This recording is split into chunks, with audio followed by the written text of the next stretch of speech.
عامله ازاي. يا رب رزقنا ووسع رزقنا. كده في المطره دي ما عملتهاش طول الشتاء، جايه تعملها في الصيف. طول الشتاء ما مطرتش في السويس، النهارده جايه تمطر. مطره في السويس واصله لحد السيول. احنا لسه في بدايتها. دلوقتي الساعة 5 المغرب والدنيا بتمطر اهي. الشوارع غرقت. نقدر نقول ان الشتاء رجع في السويس. هو كان في حد بيقول ان الدنيا عايزة تيجي شتاء بس مش قادرة، بس الحمد لله ربنا وفقها وقدرت وجت اهي. دي شوارع السويس. احنا كده في السلام.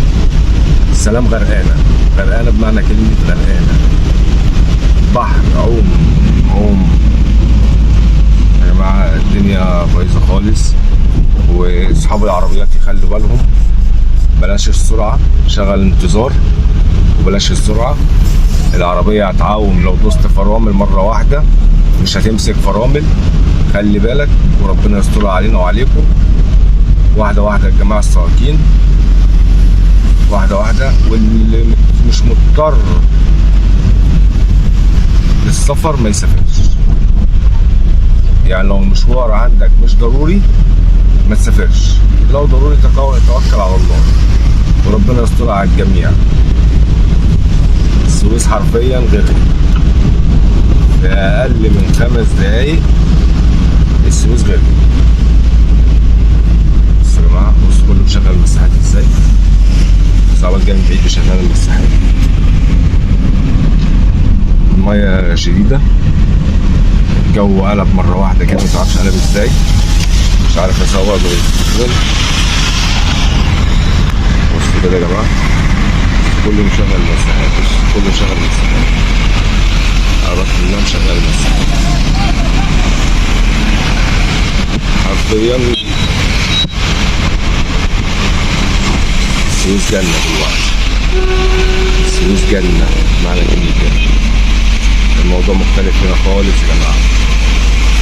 مش عارف بقى في حد أو في محافظة تاني الكلام ده موجود ولا لأ، مش عارف. بس هي السويس النهاردة دلوقتي المطرة شدت قوي، ونقدر نقول إن داخلة على السيل. يعني الحمد لله بكده شوية شوية. بس عندنا المطر إن هو يديك 3 دقايق بمقام ساعتين في بلاد تانية. وربنا يسترها على الجميع. احنا جنب الموقف اهو، عشان بنقول برضك اللي ما وراهوش مشوار ضروري ما يسافرش. اللي ما وراهوش بس الشمس طالعه يا جماعه والدنيا بتمطر. يا الله يا الله. ندعي يا جماعه كده ربنا يفرج علينا وعليكم، وربنا يدينا الصحه والعافيه ويرزقنا من حيث لا نحتسب، وربنا يرزق الجميع. كل سنه وانتم طيبين.